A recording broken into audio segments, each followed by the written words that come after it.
Welcome to Dover nursing pharma classes.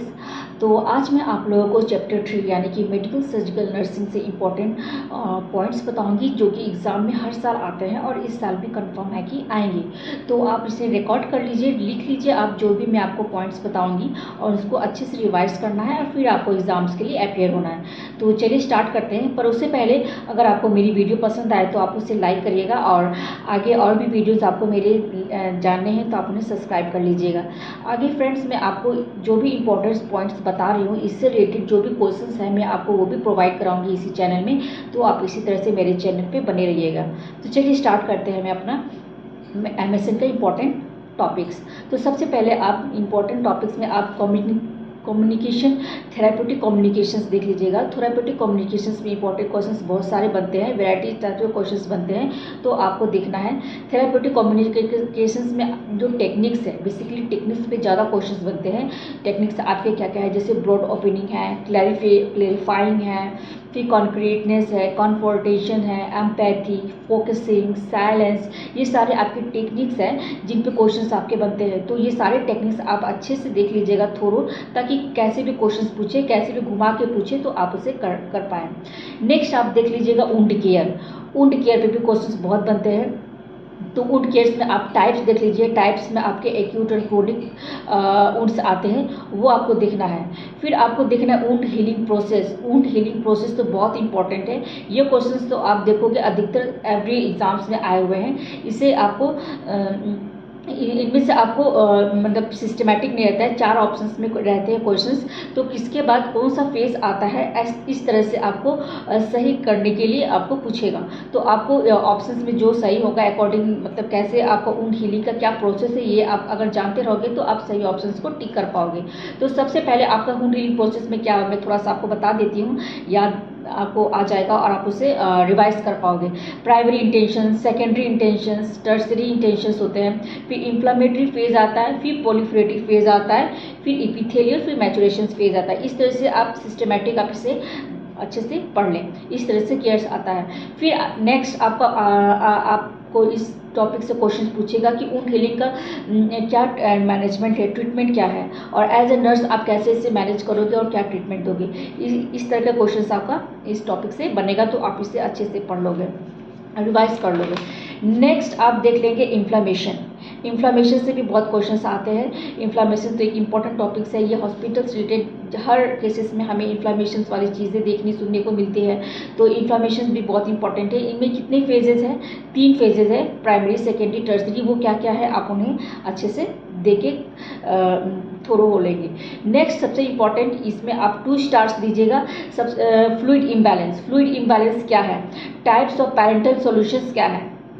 Types of parental solutions में आपका isotonic, hypotonic, hypotonic solutions है। ये आप देख लेंगे एग्जांपल्स के साथ, इंडिकेशंस के साथ, इसे आप थोरो हो जाएंगे, क्योंकि इनमें से क्वेश्चंस आने ही आने हैं, तो आप इन्हें बिल्कुल भी मिस नहीं करेंगे। इसे आप बाय हार्ट करेंगे अच्छे से। नेक्स्ट आप देख लेंगे नॉर्मल वैल्यूज ऑफ एवीजी।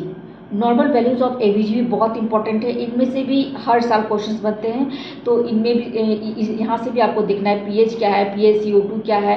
ये सारे आपके नॉर्मल वैल्यूज़ के साथ नॉर्मल रैंक भी देख लेने हैं। अगर आप ये आपके अच्छे से क्लियर नहीं हुए, इनमें अगर आपको क्लियर नहीं हुआ है कि इनमें क्या करना है, क्या समझना है, तो आप जो एसिडोसिस, एल्कलोसिस, ये सब जो क्वेश्चंस होते हैं, क्या होने पे एल्कलोसिस होता है, क्या होने पे रेस्पिरेटरी एसिडोसिस होता है, ये क्वेश्चंस आप बिल्कुल नहीं कर पाओगे, आप कॉन्फ्यूज रह जाओगे। तो ये चीज़ आपको बहुत कंठस्थ करके इसे अच्छे से थोरो होना है, क्योंकि इनमें से क्वेश्चंस आते ही आते हैं।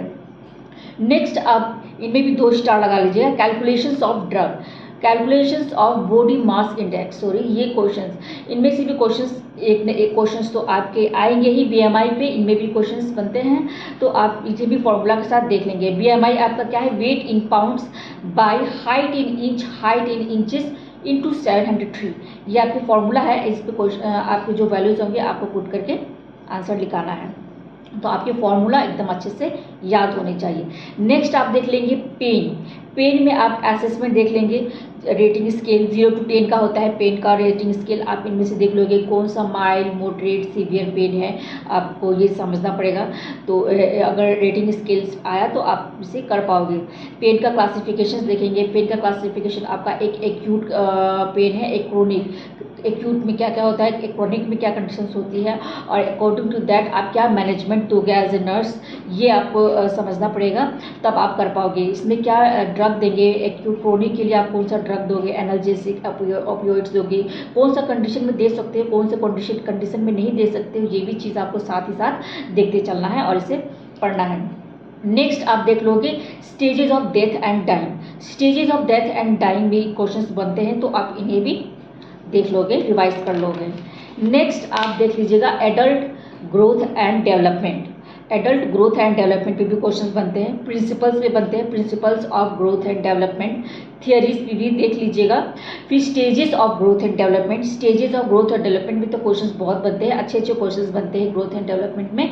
स्टेजेस में आपका trust versus mistrust, otomy versus same, industry versus inferiority, ये सारे आपके स्टेजेस है बहुत सारे और भी। तो उनमें से बहुत सारे क्वेश्चंस बनते हैं कि किसमें क्या है, कब क्या है। तो और माइलस्टोन्स भी आप बच्चों का देख लिया कि बच्चे 4 मंथ्स में क्या करते हैं, 3 मंथ्स में उनमें क्या क्या देखने को मिलता है हमें बच्चों में, 12 मंथ्स के बच्चों में हमें क्या क्या देखने को मिलता है माइलस्टोन्स, ये भी आप देख लीजिएगा साथ ही साथ।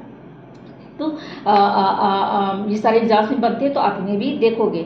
फिर नेक्स्ट आप देख लीजिएगा एनाफाइलैक्सिस। एनाफाइलैक्सिस से भी क्वेश्चंस आते हैं, तो एनाफाइलैक्सिस में भी आप ट्रीटमेंट देख लीजिएगा, नर्सिंग मैनेजमेंट देख लीजिएगा, एज ए नर्स आप क्या मैनेज करोगे अगर एनाफाइलैक्सिस है तो आपको दिखने हैं। तो इस तरह के क्वेश्चंस आपको ये सारे क्वेश्चंस में से बनते हैं, तो आपको ये सब चीज़ आपको रिवाइज करना है। और भी आगे मेडिकल सर्जिकल नर्सिंग में पोर्शंस है, जैसे कार्डियो में, रेस्पिरेटरी, न्यूरोलॉजिकल, ये सब में भी क्वेश्चंस आपके हैं बहुत सारे इंपॉर्टेंट टॉपिक्स है जो कि बनते हैं, तो वो सब मैं आपको नेक्स्ट क्लास में बताऊँगी।